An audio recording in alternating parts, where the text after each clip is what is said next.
Well, welcome to this week's edition of Cass County Today. I'm Randy Smith in for Sherry this week, and we're talking to Mark Keith, who is the Chamber Manager of Hope, Arkansas, Chamber of Commerce, and they've got the 35th Annual Hope Watermelon Festival coming up. Absolutely. The 35th Annual Hope Watermelon Festival, Randy, is August 11, 12, and 13, and it's a big deal, and I thank you for letting me come a little bit early this year to talk about it, because we seem to get busier the closer we get. We're busy now, but it's something that just seems like it's hard to get away as closer you get to it. The closer you get to it, more activities, and you work 25 hours a day sometimes. It seems that way. Okay. It seems that way. We got a Hope Watermelon. This is a real one. Yeah, last year I brought you, I think last year, if I'm remembering right, when Sherry interviewed me, that I brought a big, maybe a big one, one of my replicas of one of our record melons. This is a real Hope Watermelon.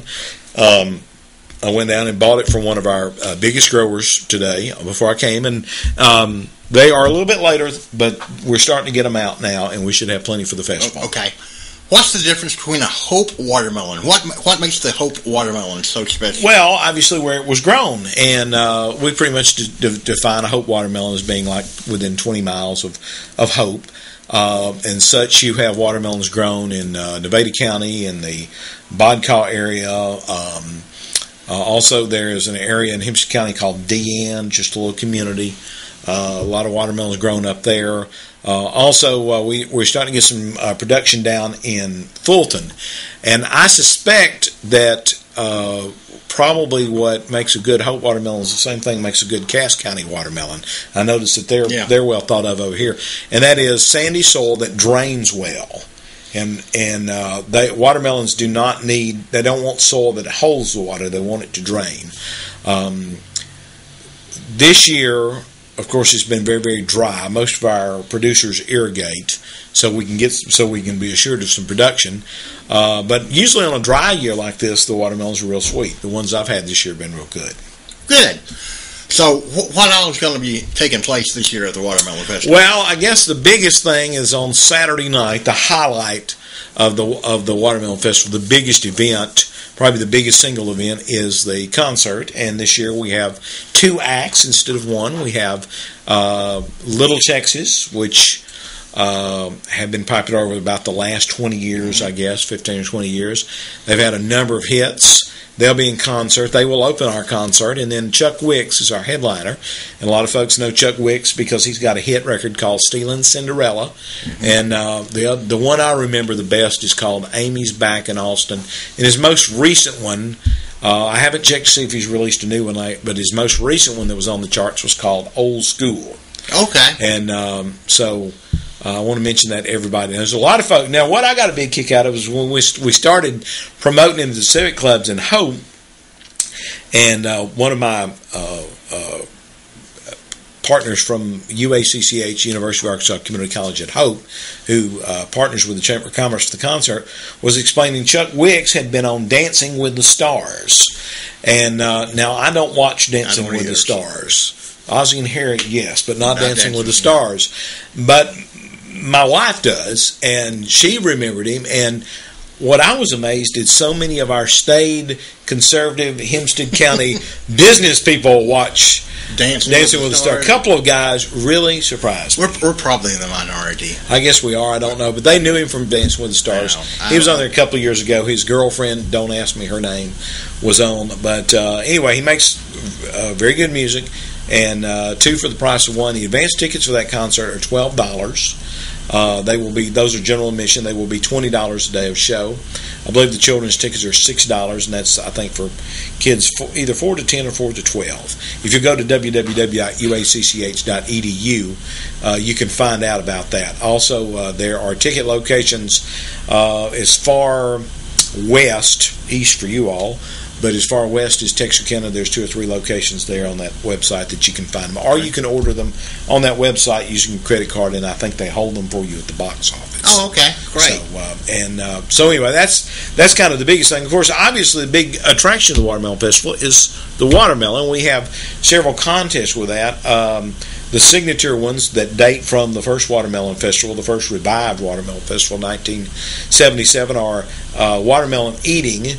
And we have first the politically correct watermelon eating contest. All the office holders, usually the governor of the state of Arkansas comes down, attorney general, lieutenant governor, etc. I don't know who all will be there this year, but usually the governor is on hand for it.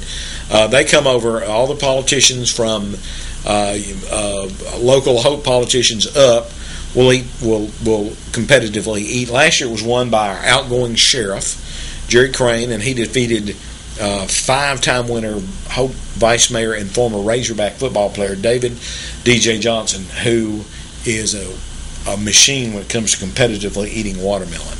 And he trains. Mm-hmm. And so we're anxious to see if he's going to get that back. The sheriff is not eligible, I don't think, to eat because he's technically out. He's out of office. He's out of office. He's out of luck. And so he was a sentimental favorite last year. How do I want to put this, Randy? The governor does not really try to beat David. He sort of nibbles around on it, and he bows to David. But I understand that his handlers are working him a little more aggressively this year. So it could be a contest. This is true. I hope it will be. Our congressman who graduated from Hope High School, Mike Ross, lives in Prescott, 16 miles to the east, and he is somewhat more competitive than the governor. But he makes it kind of a little bit more of a deal. But we last year we had a whole stage full of folks, and we're looking forward to that this year. And this will be Saturday That's night? Saturday afternoon about noon on the Bancorp South stage. And then at 1 o'clock on the First Bank stage, we have our seed spitting contest. And there are several age groups for that. But anyway, we do politically correct watermelon eating and then general watermelon eating. And there are several age divisions from children's to adults. And in fact, there's a young lady that when she was 8 took the whole shooting match a couple of 3 years ago, and she placed last year in her division. May have won her division, but did not over. How much watermelon do they eat? I think it's a quarter slice. I think it's a quarter of a watermelon. And the trick to competitively eating watermelon is you have to eat its seeds and all. Now you cannot stop to spit out the seeds. You've got to eat it all, and you basically have to be a vacuum cleaner. You just have to chomp and eat and slurp. And I would show you, but it's not pretty. Not pretty. So it's whoever can eat the quarter. They eat it fast. They eat it fast, and you hold up your rind. And the first person that does that is. So it's a speed contest. It's not. Yes. How many you can eat? No. We're afraid. No, we're afraid.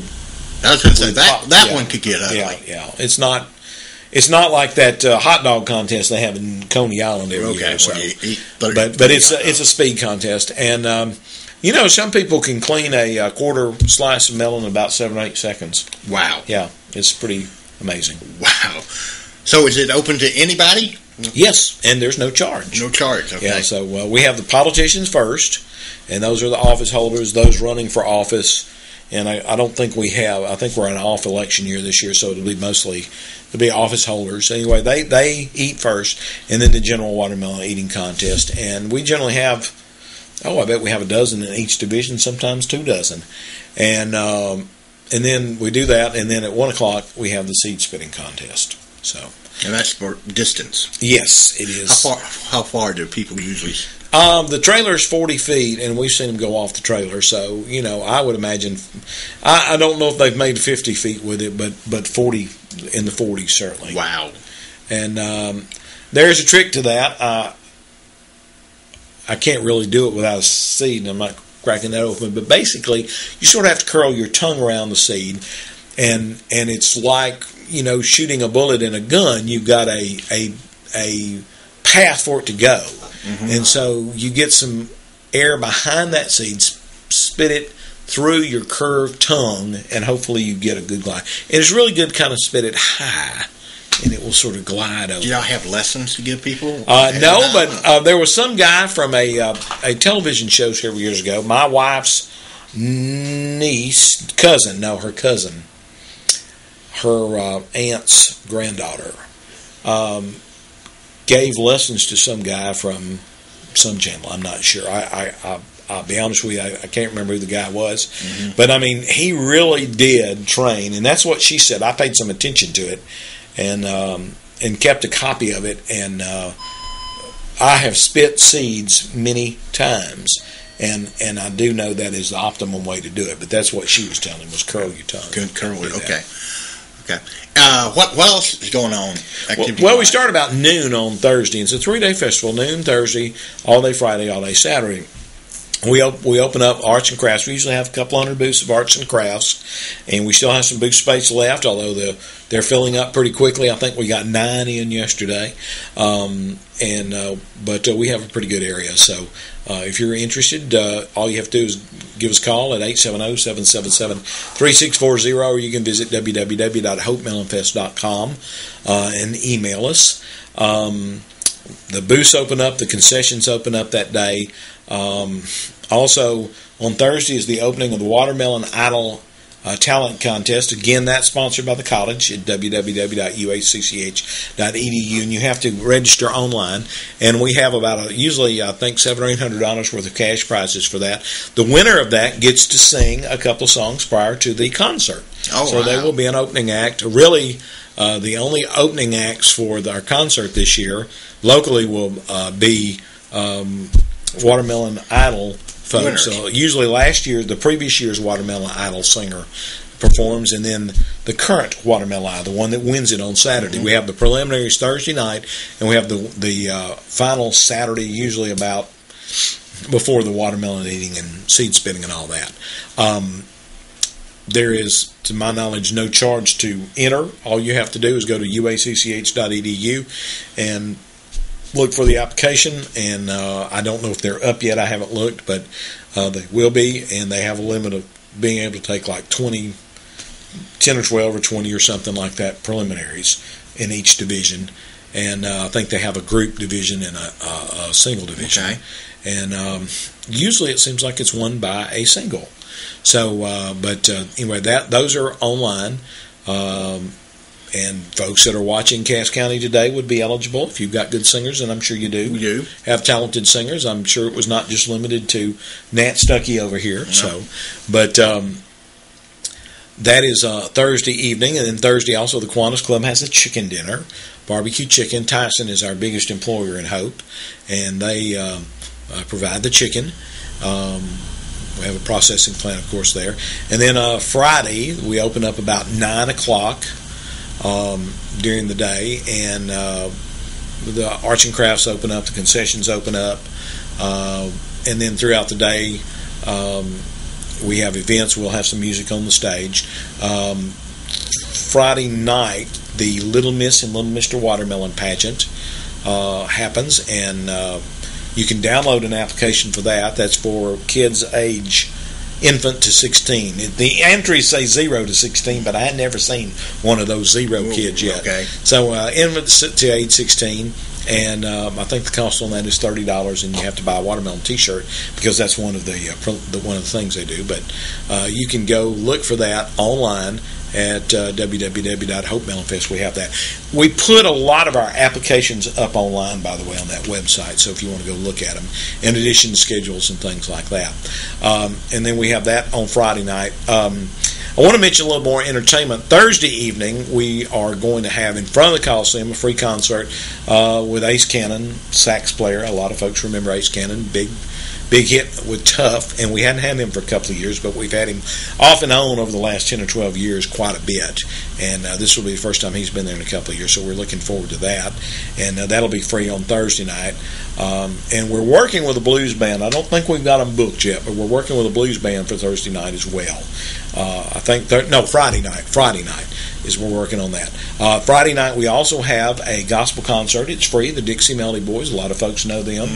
Popular Southern gospel group. I'm assuming the quartets are popular over here. So that will be at 7 o'clock on the Bancorp South stage, and we're going to have the Dixie Melody Boys. We had them last year, but it was particularly hot, and some folks didn't get out to see them, so we're going to give them another shot, and really enjoyed them. They were a pleasure to work with. One of the most professional groups I've ever gotten a chance to work with. Saturday, we start off about 7 o'clock in the morning with the 5K race. We do not have the applications up for that yet on the website, but our local Melon Vine Striders Running Club does that. And if you want to give us a call at 870-777-3640, at this point we can mail you one or get you one, so that would be fine. But we will have them up at hopemelonfest.com, hopefully before too much longer. The 5K is the first thing during the day, and then at about 10 we have the melon judging and auction, and that is when we weigh in the big melons that have grown. Rarely a world's record that early. Usually the world, if we're going to have a world's record, it'll come around Labor Day, which we're planning on having a weigh-in in historic Washington State Park on Labor Day weekend. That's another thing. But we'll weigh in our watermelons, and then we auction them off. Our former sheriff, Don Worthy, who is a professional auctioneer, and Don's got about where he doesn't auction much except for us in the Lions Club anymore for the Christmas auction, so we're glad to have him. He auctions them off. Usually our congressman, Mike Ross, buys one. Sometimes he takes it back to Washington. Sometimes he may give it to some constituent. We usually have a restaurant owner, Gary Chambliss, that has Dos Loco Gringos. Some of you have probably eaten there. It's right on the interstate on exit 30. He usually buys a big one. We have a gentleman from Drew County, Arkansas, Mr. Welton Green, that always comes by and tries to buy a big one for his Sunday school class.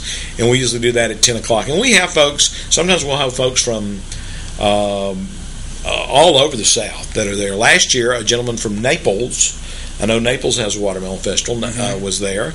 And I don't remember his name, but he was a former musician and worked with little Jimmy Dickens. Oh, wow. I'm sure some of you probably know who I'm talking about. Real nice fellow. Really enjoy visiting with him. So we do that at 10 o'clock, and then there'll be events going on around that time, 10 or 11. We have an event called Money in the Haystack for the kids, where our local State Farm agent, it's funny, the State Farm agent has done this for years, and we're our second State Farm agent doing it, and Heather hides all this paper money and gives you money for it, and the kids just come over and hunt in the haystack, and that's fun. The bad thing is sometimes trying to find hay when it's this dry, but hopefully we're going to be okay on that. Hay's scarce. It's a scarce commodity, so I need to start working on that right now. Then, of course, at noon, the watermelon eating. Sometimes the political people do it a little bit earlier. Sometimes they'll eat a little before noon, and the official one at noon. 1 o'clock, the seed spitting. And then it's kind of quietens down in the afternoon as far as events go, and you can go visit the antique engine show, which the Rusty Wheels Antique Engine Club does. The Rusty Relics Antique Tractor Show puts on a tractor show. They do a parade. Usually Rusty Relics do a parade around the park, and they've said, Mr. Faulkner, who lives up at DN, says he's going to let me lead it one day. He was going to let me drive an old John Deere tractor. I haven't driven a tractor, period, in about 30 years, so I don't know if it would be safe, but he claims he can teach me. I hadn't had a chance to do that. But he's a better man than me. Yeah, well, you can come see the antique engines and the antique tractors. We have an antique car show. Our local Civitan Club puts that on.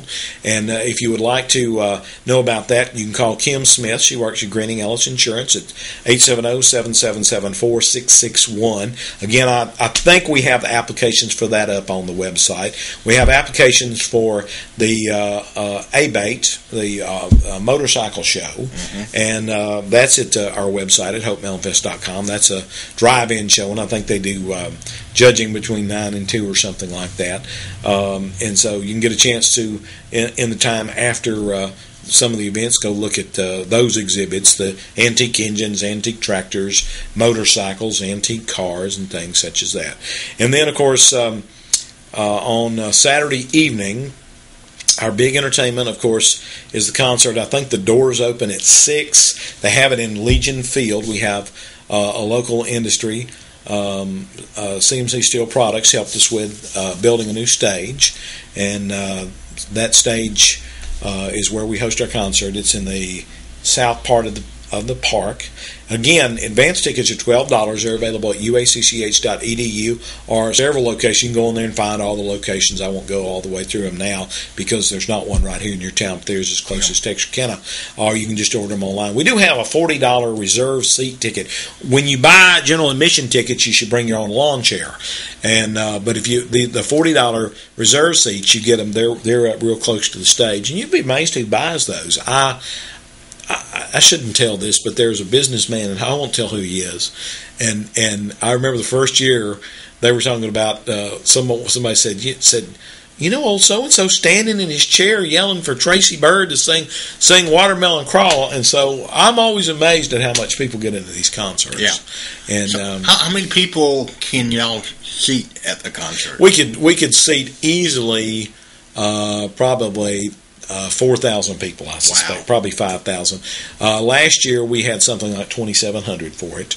The first year was 21 or 2,300. Last year was 2,700. So you never know how many you're going to get, but there's plenty of room. I want to stress there's plenty of room. There's plenty of parking at the park. We have folks at each gate. There's a $3 parking fee to get into the Watermelon Festival. There's not an admission, but if you park in our parking lots, and it's a $3 parking fee. The reason we went to that was because we had to. The city wanted us to organize our parking. In order to do that, you sort of had to have a revenue stream.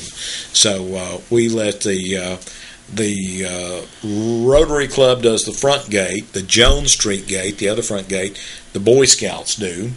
And then the back gate, the Chamber of Commerce does. And anyway, there's the $3 parking fee. But you get into the park for the most part, or just right outside the gates on the front gate, and you're in good shape. I do want to mention also the city puts on a softball tournament, and this is a Mikan softball tournament for those of you who know what that means. And the top 5 teams I think go to the World Series in Florida. And if you want to know about that, you can call the city at 870-777-7500. Or you can go, I think it's to, you just go Google Hope, Arkansas, and you'll find the city's website. There's details on there. So I think we've got a link to that on ours at hopemountainfest.com. So going back to concessions, is that local groups like the Lions Club or civic groups that have? Yes and no. We have the local the Kiwanis Club does the chicken dinner on Thursday night. The Lions Club does a fish fry on Friday night, and then the Prescott Lions Club does hamburgers in the park. The Spring Hill United Methodist Church does a general concession stand. I'm trying to think if we've got another nonprofit. There's the Saratoga Tri-County Lions. Charles Primus cooks barbecue for them. Charles Primus is a local guy that cooks barbecue. I think he's retired. I think that's all he does. He does it around town now. He's famous for his turkey legs. Oh, okay. And his barbecue sandwiches, and he does real good. We're going to have some unusual things. We got a guy from Norman, Arkansas. I don't know if you know where Norman is. I know where Norman is. Norman is up in the Ouachitas, and he does all manner of tamales. He even has one that is a turkey and dressing tamale. I don't know, but I want to try one. We hope also to have, we also really would like to have this year fried Oreos, and we're working with a local nursing home to do that. They did it at the Relay for Life, and we've spoken with them, and we may do that just on Friday. But I didn't eat one because the night of the Relay for Life I was stuffed. We'd eaten out, and I know, like at the Texas State Fair and Arkansas State Fair, they're always having a unique item, and I can't. Yeah, and it's sneakers or something. And it's kind of hard sometimes to find people to do that because when it boils down to festivals, people really like the tried and true corn dogs. They like barbecue sandwiches. We have 2 barbecue vendors down there, a local restaurant, Big Jake's, as well as Charles Primus. Corn dogs, funnel cakes, lemonade. There's just the general stuff, hamburgers. So it's kind of hard sometimes to find unusual things. We do have some people that do regularly alligator and shrimp on a stick. Mm-hmm. I've had the alligator. It sort of tastes like chicken. But I was thinking about that yesterday. I was getting my phone worked on, and I happened to watch that show about the people in Louisiana that hunt gators. And I was wondering if that was going to find its way to the Watermelon Festival. I want to mention also we have an arm wrestling competition at 2 o'clock on Saturday afternoon, and we have the application for that online. If we don't have it online, we will have it online. I think I turned it in yesterday. And So they have a left-handed competition this year, I understand. I have stayed out of the arm wrestling competition for the last few years. Understandable. Yeah, well, they don't have the 194-pound weakling division anymore. But I do want to mention we have ice cold watermelon by the slice. Have I mentioned that? And I think it's like $1 and $1.50 is what it costs. And we get a couple of thousand of these things. And Tyson gives us a refrigerated truck, and we ice them down for about 24 hours before we start selling them. And we quarter them out.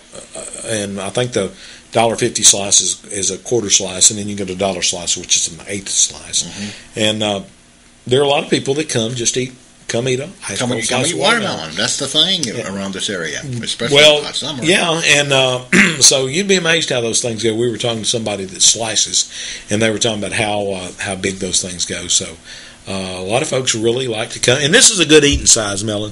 This is approximately the size melon we get. We might want to get them a little bit larger, but quarter that thing and sell it to you for $1.50 and for a quarter, and that's good. When we if we have any watermelons left, which we really haven't the last couple of years, we'll usually discount them to sell them, and people just go nuts over them. The crafters who've been sort of tied up, they all go nuts over them. So do you have a carnival? We do not have a carnival. We are where we have the festival in Hope is Fair Park. It's on State Highway 174 South, and the best way to GPS that is State Highway 174 South at Park Drive, and you can do that. And there are signs all over town telling you how to get there, pointing your way. But that's in Fair Park, and part of our arrangement, we have a district fair in Hope. We have a county fair that's pretty much a livestock show and horticulture and things, and some other events. And then we have a district fair, usually about the last week of September, 1st of October, and that's the fair with the carnival. Oh, okay. And we cannot, by agreement with their facilities, have a carnival, so we do not have a carnival. Okay. We do have a lot of things for the kids, a climbing wall. We usually have a guy that does some sort of bungee jump. We usually have inflatable things. And you do usually that? A water slide. Do I what? Do you bungee jump? No, sir. Okay. It's a bungee jump. It's not like you get up high and jump, but it's kind of like a big bungee cord is hooked to you. A rubber band. Yeah. I'm a little past that. Okay. I'm a little past that. Oh, I would come take pictures. I bet you would. No, I haven't ever done that. I tell you what, the folks that do the wall had Segways at one time. You know those scooters? And they let me ride that one time, and that was a lot of fun. I rode it all over the park. Really enjoyed that, and I could do that. But I've never tried to climb the wall, and I've never done the little bungee thing. We have a little train that goes around. Neat. The kiddie train. There's some folks from Malvern, Arkansas do that for us. Okay. Wonderful folks. So there's activities for everybody. Absolutely. The gentleman that founded the Watermelon Festival originally started in the 20s and got done in by the Depression. And they revived it between about 36 and 56.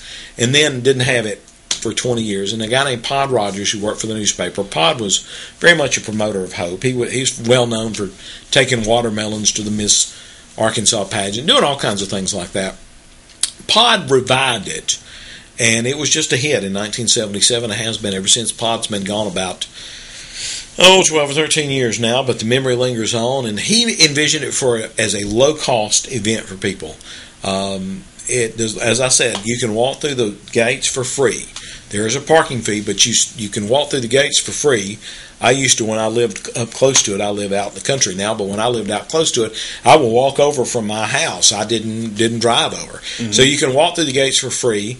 He always envisioned it as something that you didn't have to spend money to come to and get to enjoy things, and I think that's kind of the case. We had to charge a little bit for the watermelon, right? And if you want some food down there, but you can come down there free and walk around all day and be amused. There's so many free things to do and free things to see that you can be amused for very little money, and it's a good thing for families to come. And we just want to invite people to come. It's August 11th, 12th, and 13th. It's a great event, and we really enjoy it. I cannot promise it'll be cool, but we do have the local ambulance service there in case you get overheated, and they are good to help people get to their car if they get hot or something. So, we're hoping maybe there'll be a little break in the weather this year. How long does it take to plan an event like this? Well, you really start the next day, because I'll tell you what, the next day you wake up, you hope you wake up, and you you usually go down there, and the whole time you're driving over there, you're thinking to yourself,